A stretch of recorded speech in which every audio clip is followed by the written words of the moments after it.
عزیزان ملت اسلامیہ، نہایت معزز حضرات، السلام علیکم ورحمۃ اللہ تعالی وبرکاتہ۔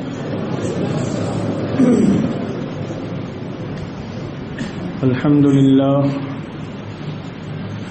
للہ رب العالمین والعاقبۃ للمتقین، والصلاة والسلام على سيد الأنبياء والمرسلين وعلى آله الطيبين الطاهرين وأصحابه المطهرين ومن اتبعهم بإحسان إلى يوم الدين. أما بعد، فقد قال الله تعالى في القرآن المجيد والفرقان الحميد: يريدون ليطفئوا نور الله بأفواههم والله متم نوره ولو كره الكافرون. صدق الله العظيم وصدق رسوله النبي الأمين المكين الكريم، ونحن على ذلك لمن الشاهدين والشاكرين والحمد لله رب العالمين.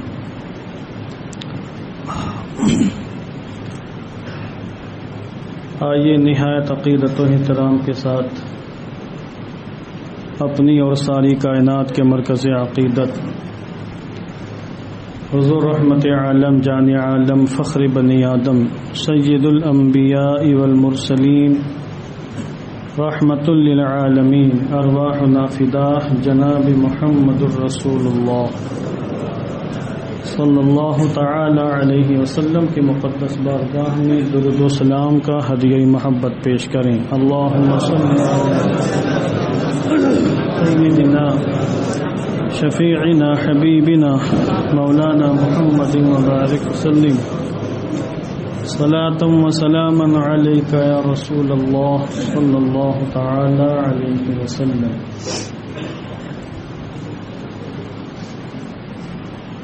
اللہ عز و جل کا بے پناہ فضل و کرم ہے کہ اس کے توفیق و عطا سے ہم آج اس کی بارگاہ میں حاضر ہو کر برکتوں اور سعادتوں سے سرفراز ہو رہے ہیں۔ دعا کرتا ہوں کہ اللہ عز و جل ہم سب کی حاضری قبول فرمائے اور ہماری پیشانیوں میں سجدوں کی سچی تڑپ پیدا فرمائے۔ مسلسل 3 ہفتوں سے کلام الہی قرآن مقدس کی حقانیت و صداقت کے حوالے سے میں نے کافی کچھ باتیں عرض کی ہیں، اور یہ ایسا عنوان، ایسا ٹاپک ہے کہ اگر میں اس پر بولوں یا کوئی بھی عالم دین بولنا چاہے تو پھر مدتوں تک بولتا رہے گا اور عنوان ختم نہیں ہوگا۔ آج اس سلسلے کی میری آخری گفتگو ہوگی، باقی آپ از خود مطالعہ کر کے بہت کچھ باتیں حاصل کر سکتے ہیں، جان سکتے ہیں۔ قرآن مقدس کلام ازلی ہے، کلام الہی ہے، اور اسی پر مذہب اسلام کی بنیاد قائم ہے۔ مذہب اسلام کے تمام عقائد، نظریات، افکار، مسائل، احکام، سب کی بنیاد قرآن مقدس پر قائم ہے، سب کا منبع قرآن مقدس ہے۔ اور قرآن مقدس کا کلام الہی ہونا یقینی قطعی دلیلوں سے ثابت ہے کہ کٹر سے کٹر دشمن اسلام بھی آج تک ان دلیلوں کو رد نہ کر سکا۔ تو قرآن مقدس پر مذہب اسلام کی بنیاد اور قرآن مقدس کلام الہی ہے، لہذا ثابت ہوا کہ مذہب اسلام ہی سچا مذہب ہے، اور توحید کا قول کرنے والے، توحید کا اعتقاد رکھنے والے، اللہ کی تمام باتوں پر یقین اور اطمینان رکھنے والے ہی کامیاب و کامران ہیں۔ میں نے اس سے پہلے عرض کیا کہ قرآن مقدس نے بہت سے چیلنج کیے اور آج تک ان کا جواب کسی سے بننا پڑا۔ چیلنج کے علاوہ قرآن مقدس نے پیش گوئیاں بھی فرمائی ہیں کہ فیوچر میں، مستقبل میں کیا ہونے والا ہے، بہت سے امور کے اور بہت سے حالات کے تعلق سے قرآن مقدس نے صدیوں پہلے ارشاد فرمایا تھا، اور قرآن مقدس کی ایک پیش گوئی بھی غلط ثابت نہ ہوئی۔ کچھ تو حضور کے زمانے ہی میں ثابت ہوئیں، کچھ حضور کے وصال فرمانے کے بعد متحقق ہوئیں، اور کچھ آج ثابت ہو رہی ہیں اور باقی آئندہ ثابت ہوں گی۔ کوئی بھی دنیا کی ایسی کتاب نہیں ہے کہ جس نے اس طرح کی پیش گوئیاں فرمائی ہوں جس طرح کی پیش گوئیاں قرآن مقدس نے فرمائی ہیں، اور ایسے ایسے حالات میں فرمائی ہیں کہ کسی کا وہم و گمان بھی وہاں تک نہیں جا سکتا تھا کہ جو قرآن کہہ رہا ایسا ہوگا بھی، ایسا ہو بھی سکتا ہے۔ خطرناک حالات میں، سنگین حالات میں قرآن مقدس نے پیش گوئیاں فرمائیں، اور پھر زمانے نے ثابت کر دیا کہ قرآن مقدس نے جو کچھ کہا ہے وہ سچ ہے۔ اس کے حوالے سے کچھ میں اشارات آج پیش کرنے کی کوشش کروں گا۔ جس زمانے میں آقا دو عالم نور مجسم صلی اللہ تعالی وسلم نے نبوت کا اعلان فرمایا، حضور کے اعلان نبوت سے قبل دنیا کی دو سپر پاور حکومتیں اس زمانے میں تھیں، ایران کی حکومت اور روم کی حکومت۔ رومیوں کو بھی سپر پاور مانا جاتا تھا، ایرانیوں کو یعنی فارسیوں کو بھی سپر پاور مانا جاتا تھا۔ قیصر روم اور شاہ ایران کے درمیان زبردست جنگ چھڑی، اور آپ یہ اچھی طرح جانتے ہیں کہ ایران میں مجوسیوں کی حکومت تھی جو آگ کی پوجا کیا کرتے تھے، جو خدا کو نہیں مانتے تھے، توحید کے قائل نہیں تھے، رسالت کے قائل نہیں تھے، آخرت کے قائل نہیں تھے، جنت دوزخ کا ان کے ہاں کوئی تصور نہیں تھا۔ وہ بت پرستوں کی طرح زندگی گزارتے تھے، اور ان کے مقابلے میں جو رومی حکومت تھی وہ عیسائیوں کی حکومت تھی۔ وہ لوگ حضرت عیسیٰ علیہ السلام کو مانتے تھے، دیگر نبیوں کو مانتے تھے، توحید کے قائل تھے اپنے اعتبار سے، اور آخرت کے قائل تھے، جنت دوزخ کے قائل تھے، یعنی بہت سی چیزوں کو ماننے والے تھے۔ تو مکہ المکرمہ کے کفار و مشرکین مجوسیوں کی طرف تھے، اور مسلمان فطری طور پر یہ سمجھ لیجئے کہ ان کے دل میں یہ تمنا تھی کہ رومیوں کو غلبہ حاصل ہو، چونکہ وہ اہل کتاب ہیں، زبور پر، توریت پر، انجیل پر وہ ایمان رکھنے والے ہیں، تو ان کے دل کی تمنا یہ تھی کہ رومیوں کو کامیابی حاصل ہو۔ یہ میں بات کی بات کر رہا ہوں۔ تو حضور کے اعلان نبوت سے پہلے جنگ چھڑی، زبردست جنگ ہوئی، اور ایسی جنگ ہوئی کہ ہزاروں لاکھوں لوگ لقمہ اجل بن گئے، مار دیا گیا، اور بالآخر ادھر حضور نبوت کا اعلان فرمایا، ادھر ایرانیوں کو رومیوں پر کامیابی حاصل ہوئی، اور پورے جہاں جہاں بھی روم کی حکومت تھی وہاں وہاں ایران کی حکومت ہو گئی، حتیٰ کہ ملک شام تک ایران کی حکومت ہو گئی۔ بہت بڑی سپر پاور کی حیثیت سے اس کا ظہور ہوا۔ ادھر چند لوگ مسلمان ہوئے مکہ المکرمہ میں حضور کے اعلان فرمانے کے بعد، پھر مسلسل جنگیں ہوتی رہیں ایرانیوں میں اور رومیوں میں، اور ایرانیوں کو رومیوں پر مسلسل غلبہ حاصل ہوتا رہا۔ یہ ایک اتہاس تاریخی بات ہے، اگر اس کا میں پورا پس منظر بیان کروں، بیک گراؤنڈ، تو اس میں ہی گھنٹوں درکار ہوں گے، اس کا بہت لمبا بیک گراؤنڈ ہے، میں ہلکا سا اشارہ دے رہا ہوں۔ جب کفار مکہ نے دیکھا کہ ایرانیوں کو غلبہ حاصل ہوا تو وہ بڑے جشن منائے، بڑی خوشیاں انہوں نے حاصل کی، اور مسلمان جو چند مٹھی بھر مسلمان تھے ان کو چڑھانا شروع کیا کہ دیکھو تم بھی اللہ کو مانتے ہو، وہ لوگ بھی اللہ کو مانتے ہیں، رومی لوگ بھی اللہ کو مانتے ہیں، تم بھی مرنے کے بعد کی دوسری زندگی کا اقرار کرتے، وہ لوگ بھی مرنے کے بعد کی دوسری زندگی کا اقرار کرتے ہیں، تم لوگ بھی رسولوں کو مانتے ہیں، وہ لوگ بھی رسولوں کو مانتے ہیں، تم لوگ جنت دوزخ کی باتیں کرتے ہو، وہ لوگ بھی جنت دوزخ کی باتیں کرتے ہیں، مگر دیکھو ان کی درگت بن گئی۔ عیسائیوں نے ایرانیوں نے ان کے پرخچے اڑا دیے، مجوسیوں نے پرخچے اڑا دیے۔ جس طریقے سے مجوسیوں نے رومیوں کے پرخچے اڑا دیے، ان کے چتھڑے اڑا دیے، ان کی حکومت کا خاتمہ کر دیا، اور جس انداز سے ایرانیوں کو رومیوں پر غلبہ حاصل ہوا ہے اسی انداز سے ہم بھی تمہارے پرخچے اڑا دیں گے۔ مسلمانوں سے کہا، کافروں نے، مسلمان مٹھی بھرتے، بہت قلیل تعداد تھی، کھل کر وہ اللہ کی عبادت بھی نہیں کر سکتے تھے خانہ کعبہ میں آ کر، یہ حالات تھے۔ مگر جب انہوں نے طعنہ دیا مسلمانوں کو، رسول پاک کی شان میں توہین کی، گستاخی کی، تو 21ویں پارے میں ایک سورت ہے سورہ روم، وہ مبارک سورت نازل ہوئی، اور اس کی شروع کی 6 آیتیں کریمہ ایسی ہیں کہ جنہوں نے مسلمانوں کو بشارت دی، پیش گوئی فرمائی۔ اور اللہ نے فرمایا الف لام میم غلبت الروم فی ادنى الارض وهم من بعد غلبهم سيغلبون فی بضع سنین للہ الامر من قبل ومن بعد ويومئذ يفرح المؤمنون بنصر اللہ ينصر من يشاء وهو العزیز الرحیم وعد اللہ واللہ لا يخلف بعده ولیکن اکثر الناس لا يعلمون. غالباً یہ آخری آیت کریمہ تھوڑا سا مجھے شبہ ہو رہا ہے. 6 آیت کریمہ میں نے پیش کیا آپ کے سامنے. وعد اللہ لا يخلف اللہ وعدہ ولیکن اکثر الناس لا يعلمون، یہ 6 آیت کریمہ.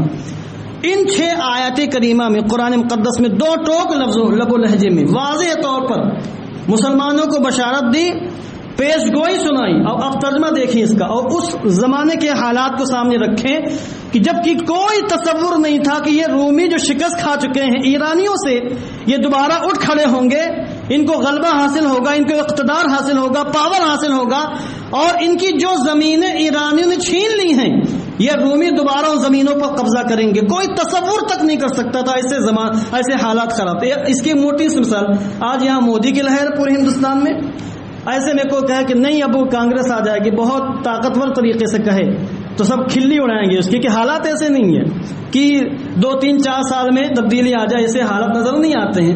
اس سے بھی خطرناک حالات اس زمانے میں تھے. ایرانیوں کو مکمل غلبہ حاصل تھا، پوری دنیا کی امریکہ سے بڑی سپر پاور بن کے ابھر چکے تھے. رومیوں کو ان کے سامنے کوئی حیثیت نہیں تھی. مگر قرآن مقدس نے کیا کہا؟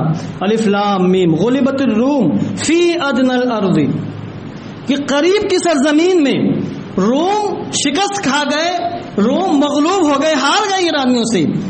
وَهُمْ مِنْ بَعْدِ غَلَبِهِمْ سَيَغْلِبُونَ، مگر وہ لوگ مغلوب ہو جانے کے بعد عن قریب ہی جلد ہی غالب ہوں گے اور کامیابی ان کے قدم چومے گی.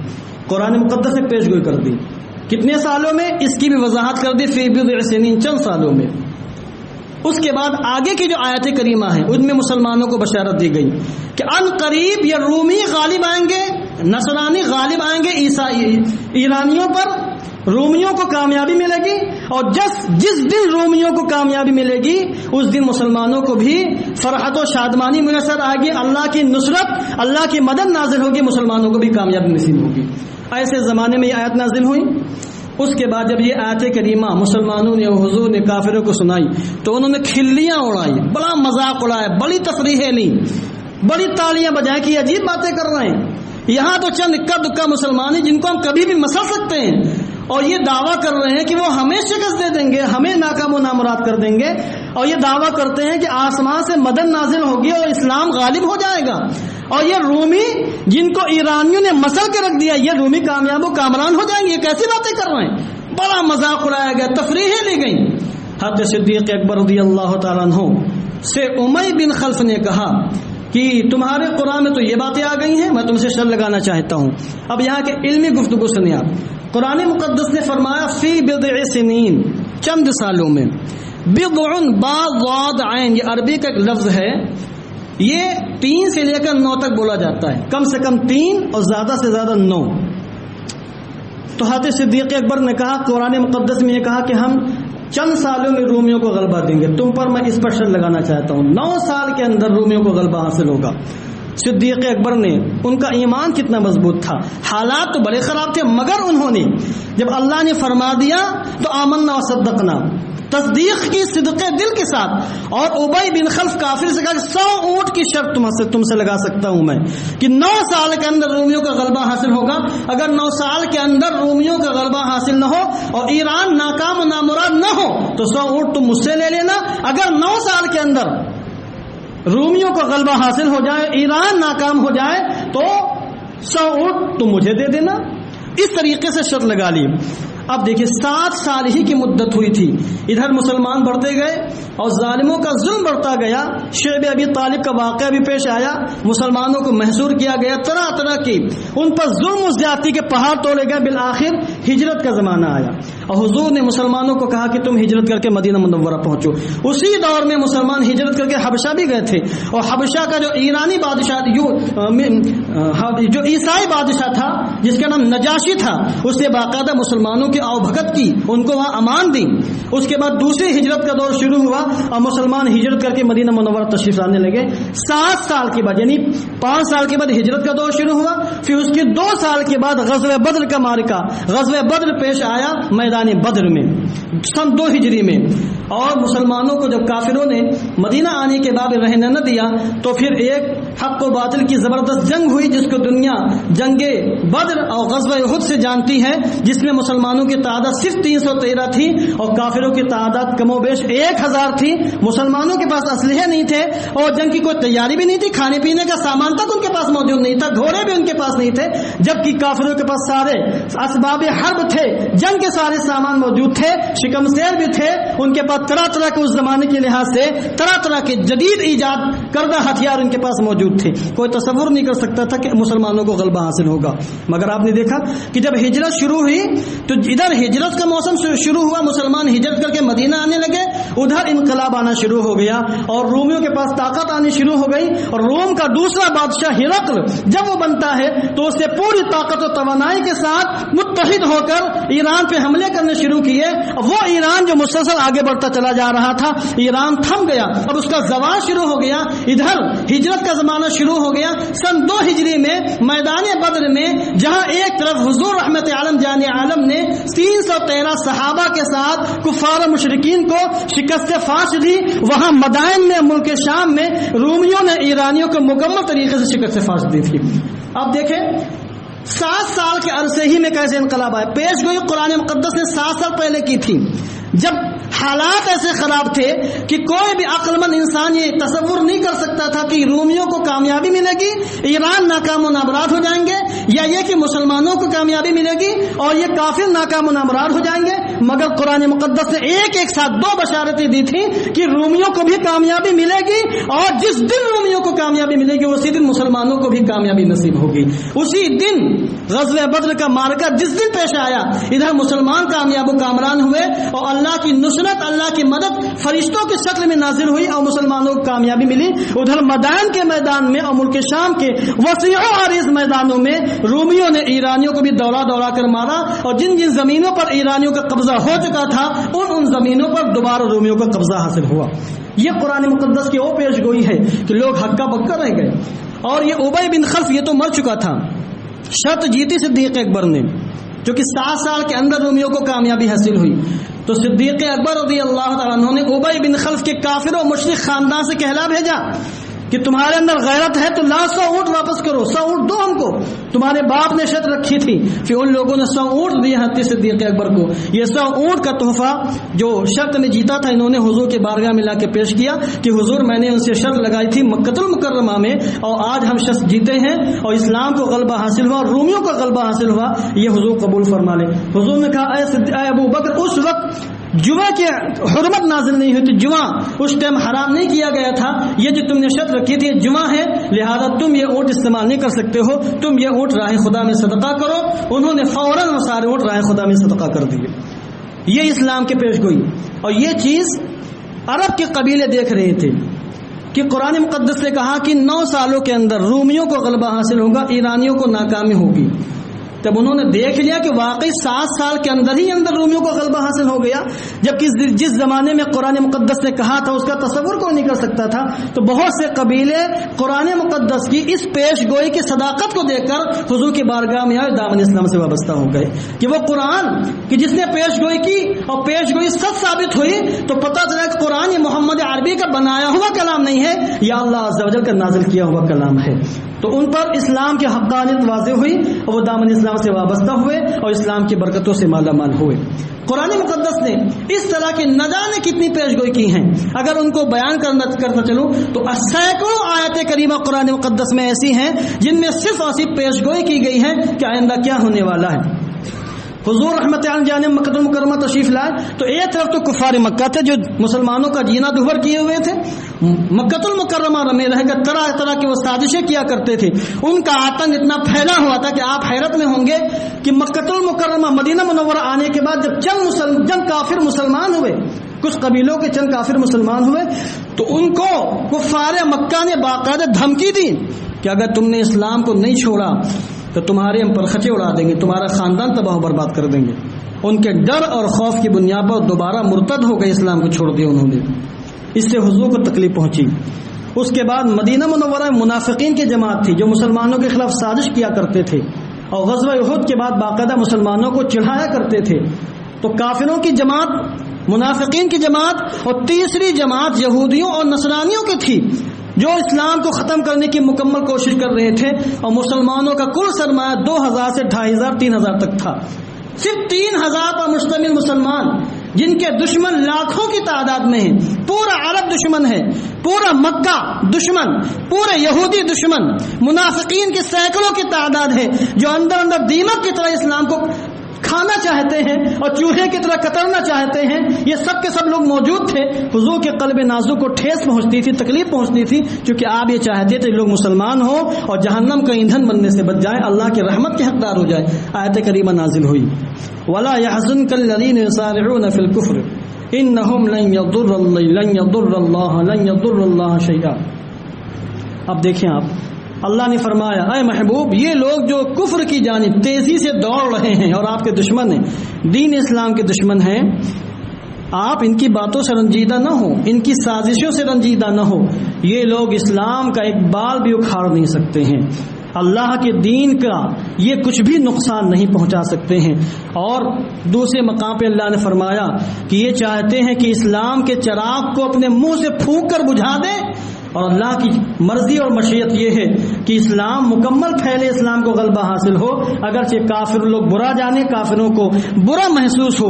اس قسم کی کئی آیتیں کریمہ ہیں کہ ان حالات میں قرآن مقدس نے پیش گوئی کی کہ پورے کافر مل کر بھی اسلام کو مٹا نہیں سکتے ہیں، پیغمبر اعظم کو شہید نہیں کر سکتے ہیں، اسلام کو غلبہ حاصل ہو کر رہے گا، اور ایک وقت وہ آئے گا کہ پورے عرب میں بلکہ پوری دنیا میں اسلام کا پرچم لہرائے گا، اسلام کو غلبہ حاصل ہوگا، اسلام کا اقتدار پھیلے گا، اسلام کی روشنی پھیلے گی، اسلام کی ہدایت پھیلے گی، دنیا والے فیضیاب ہوں گے اور دنیا والے نور حاصل کریں گے۔ اس زمانے میں قرآن مقدس نے بشارت دی تھی، پیش گوئی کی تھی، کوئی تصور نہیں کر سکتا تھا کہ ایسا ہو سکتا ہے، مگر مسلمانوں کو تو یقین تھا کہ قرآن مقدس نے کہہ دیا تو ایسا ہوگا۔ اور پھر حضور کے زمانے ہی میں 1 لاکھ سے زیادہ لوگ حضور کے دامن کرم سے وابستہ ہوئے، مسلمان ہوئے، اور حضور کے انتقال کے بعد چند دنوں کے اندر پورے عرب میں اسلامی حکومت قائم ہو جاتی ہے۔ اسلام کے علاوہ پورے عرب میں کوئی بھی مذہب باقی نہیں بچتا ہے، غیر اللہ کی پوجا کرنا تو درکنار، اسلام کے علاوہ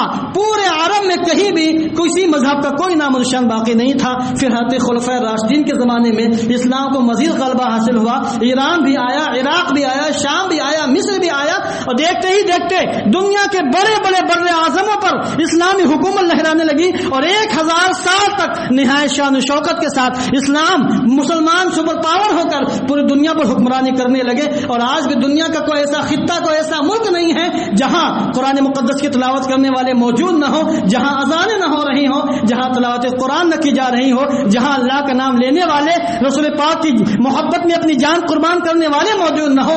دنیا کا چپے چپے میں اسلام موجود ہے، دنیا کے کونے کونے میں اسلام موجود ہے۔ یہ بشارت، یہ پیش گوئی قرآن مقدس نے ایسے زمانے میں کی تھی جس زمانے میں مسلمان مٹھی بھرتے اور مسلمانوں کی دشمنوں کی تعداد لاکھوں میں تھی۔ یہ بشارت ہے، یہ پیش گوئی ہے جو حضور کے وصال کے بعد سچ ثابت ہوئی، جس سے معلوم ہوا کہ کلام الہی ہے، کسی انسان کو بنایا ہوا کلام نہیں ہے۔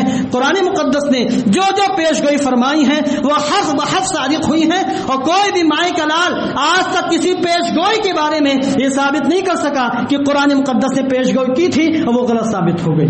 قرآن مقدس نے تو دشمنوں کے دل کے تعلق سے پیش گوئی کی ہے، زبان کے تعلق سے پیش گوئی کی ہے۔ جن کی زبان کے تعلق سے پیش گوئی کی وہ اپنی زبان کو قابو میں نہ رکھ سکے، جن کے دلوں کے تعلق سے پیش گوئی کی وہ اپنی دلوں کو قابو میں نہ رکھ سکے، اور جو قرآن مقدس نے کہا تھا وہی ہو کر رہا۔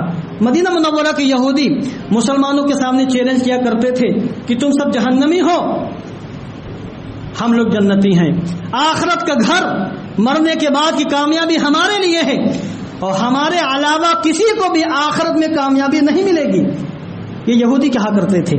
تو قرآن مقدس کی آیت کریمہ نازل ہوئی اور کہا، پہلے پارے میں ہے، قل ان کانت لکم الدار الآخرۃ عند اللہ خالصۃ من دون الناس فتمنوا الموت ان کنتم صادقین۔ اے محبوب آپ ان یہودیوں سے فرما دیں کہ اگر آخرت کا گھر صرف تمہارے لیے کسی اور کے لیے نہیں ہے تو پھر موت کی تمنا کرو، ان کنتم صادقین، اگر تم سچے ہو موت کی تمنا کرو، دنیا میں کیوں رہ رہے ہو؟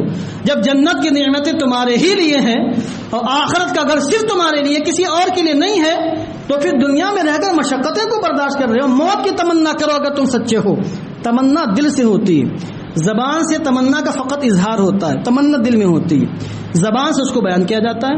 تو اس چیز کا تعلق دل سے تھا، مگر آگے اللہ نے مہر لگا دی، وَلَن يَتَمَنَّوْهُ أَبَدًا، اور یہ لوگ ہرگز کبھی بھی موت کی تمنا نہیں کریں گے، بما قدمت ایدیہم، ان کرتوتوں کی وجہ سے جو پہلے کر چکے ہیں۔ اب آپ دیکھیں قرآن مقدس سے ان کے دلوں کے بارے میں کہا کہ یہ یہودی موت کی تمنا کبھی نہیں کریں گے۔ سمپل سی بات تھی، یہودی آتے حضور کی بارگاہ میں اور کہتے آپ کا دعویٰ یہ ہے کہ کلام الہی ہے، یہ قرآن سچا قرآن ہے، دین اسلام سچا مذہب ہے، اس نے کہا ہم موت کی تمنا نہیں کریں گے، لیجئے ہم موت کی تمنا کر رہے ہیں، آپ کا قرآن غلط ہو گیا۔ قرآن نے کہا ہم موت کی تمنا نہیں کریں گے اور دیکھیں ہم موت کی تمنا کر رہے ہیں، قرآن غلط ثابت ہو گیا۔ مگر تاریخ گواہ ہے کہ وہ کبھی بھی موت کی تمنا نہیں کر سکی، کیونکہ ان کو پتا تھا کہ اگر موت کی تمنا کی تو ملک الموت آ کر ابھی ہمارا ٹیٹوا دبائیں گے اور ابھی ہماری روح نکال کر ہم کو جہنم میں ٹھوس دیں گے۔ ان کو پتا ہے کہ ہم جہنم میں جانے والے ہیں، آخرت کی کامیابی ہمارے لیے نہیں ہے، چونکہ ان کو اپنی سرکشی پتا تھی، اپنے بارے معلوم تھا، تو وہ موت کی تمنا نہ کر سکے۔ قرآن مقدس نے ان کے دل کے بارے میں کہا کہ موت کی تمنا نہیں کریں گے، اور قرآن مقدس کی یہ پیش گوئی سچ ثابت ہوئی اور وہ موت کی تمنا نہیں کر سکے۔ حضور نے فرمایا کہ اگر یہ یہودی موت کی تمنا کرتے تو سب کے سب مر جاتے اور سب کے سب ہلاک ہو کر جہنم کا ایندھن بن جاتے۔ قرآن مقدس نے دوسرے پارے کے اندر فرمایا، سيقول السفهاء من الناس ما ولاهم عن قبلتهم التي كانوا عليها۔ اب آپ جانتے ہیں کہ مدینہ منورہ تشریف لانے کے بعد کئی مہینے، تقریباً 16.5 مہینے تک بیت المقدس کی جانب جو فلسطین میں ہے مسلمان چہرہ کر کے نماز پڑھتے رہے، مگر حضور کی تمنا یہ تھی کہ خانہ کعبہ جو حضرت ابراہیم نے قائم فرمایا اسے مسلمانوں کا قبلہ بنا دیا جائے۔ 16.5 مہینے کے بعد یا 17 مہینے کے بعد اللہ کو حکم نازل ہوا اور اس کو قبلہ بنا دیا گیا، مگر تحویل قبلہ سے پہلے، خانہ کعبہ کو قبلہ بنائے جانے سے پہلے اللہ نے پیش گوئی فرما دی کہ محبوب جب یہ خانہ کعبہ مسلمانوں کا قبلہ بنے گا تو بیوقوف لوگ اعتراض کریں گے، یعنی یہودی اعتراض کریں گے، بیوقوف لوگ اعتراض کریں گے مسلمانوں کے اوپر کہ کس چیز نے مسلمانوں کو ان کے پہلے والے قبلے سے پھیر دیا، کیوں انہوں نے پہلے والا قبلہ جو بیت المقدس میں ہے اس کو چھوڑ دیا، کیوں انہوں نے خانہ کعبہ کو قبلہ بنا لیا، اعتراض کریں گے۔ یعنی ابھی اعتراض کیا نہیں، پہلے قرآن مقدس نے فرما دیا کہ جب خانہ کعبہ کو قبلہ بنایا جائے گا تو یہ اعتراض کریں گے۔ تو اب جب خانہ کعبہ کو قبلہ بنایا گیا تو وہ آتے حضور کی بارگاہ میں یہودی، سادہ سی بات تھی کہ آپ کے قرآن نے کہا کہ ہم اعتراض کریں گے، لیجئے بھائی ہمیں کوئی اعتراض نہیں ہے۔ اگر اللہ نے آپ کے خدا نے خانہ کعبہ کو مسلمانوں کا قبلہ بنا دیا تو ہمیں کوئی اعتراض نہیں ہے، ہم خوشی خوشی سے قبول کر رہے ہیں، مگر نہیں، وہ اپنی زبان پر قابو نہ رکھ سکے اور قرآن مقدس کی صداقت پر خود انہوں نے مہر ماری ہے اور وہ باقاعدہ اعتراض کرنے پر مجبور ہوئے، زبان قابو میں نہ رہی۔ قرآن مقدس نے کہا تھا کہ یہ اعتراض کریں گے اور پھر انہوں نے اعتراض کیا، اعتراض کرنے کے بعد ایک طرف قرآن مقدس کی صداقت پر مہر ماری اور قرآن مقدس کی سچ ہونے کا اعلان کیا، اور دوسری طرف اپنے بیوقوف اور احمق اور گدھے پن کا بھی انہوں نے اعلان کر دیا، کیونکہ قرآن مقدس نے کہا تھا بیوقوف اور احمق اور گھامل قسم کے لوگ اعتراض کریں گے۔ انہوں نے اعتراض کر کے ثابت کر دیا کہ دنیا میں جتنی بھی قومیں ہیں سب سے بڑی بیوقوف اگر کوئی قوم ہے تو قوم یہود ہے۔ تو اس قسم کی بے شمار بشارتیں پیش گویاں قرآن مقدس کے اندر موجود ہیں اور کوئی بھی ان کے خلاف نہیں کر سکا. یہ ساری چیز اس بات کی کھلی دلیل ہے کہ قرآن مقدس کلام الہی ہے. اور چونکہ قرآن مقدس مذہب اسلام کی بنیاد قائم ہے، ثابت ہو گیا کہ مذہب اسلام ہی سچا مذہب ہے، اس لیے قرآن مقدس میں اللہ نے صاف لفظوں میں اعلان فرما دیا ان الدین عند اللہ الاسلام، بے شک سچا دین اللہ کے نزدیک دین اسلام ہی ہے. اس کے علاوہ کوئی بھی دین کسی کا رب تعالیٰ کی بارگاہ میں قبول نہیں کیا جا سکتا ہے. کوئی انسان کتنا ہی نیک صالح پرہیزگار بنتا پھرے مگر وہ دین اسلام کو قبول کیے بغیر رب تعالیٰ کی بارگاہ میں ہرگز مقبول نہیں ہو سکتا ہے. اب سائنسی حوالے سے بھی قرآن مقدس کی صداقت ثابت ہے. اس پر کتابیں باقاعدہ موجود ہیں. ہمارے علماء نے، پروفیسر حضرات نے، دکتور حضرات نے درجنوں کتابیں لکھی ہیں. آپ گوگل پر سرچ کریں گے قرآن اور سائنس، اسلام اور سائنس کے حوالے سے آپ کو درجنوں کتابیں مل جائیں گی کہ آج کی جدید سائنس اور میڈیکل سائنس بھی قرآن مقدس کی حقانیت کا اعلان کر رہی ہے. آپ اس میں ڈاؤن لوڈ کریں کتابیں، انگریزی میں بھی مل جائیں گی، آپ کو ہندی میں بھی مل جائیں گے. آپ پڑھیں اور پھر آپ دیکھیں کہ قرآن مقدس نے جو چیزیں پہلے بیان کی تھیں آج کے جدید سائنس ان چیزوں کو ثابت مان رہی ہے. وآخر دعوانا ان الحمد للہ رب العالمین. السلام علیکم ورحمۃ اللہ وبرکاتہ.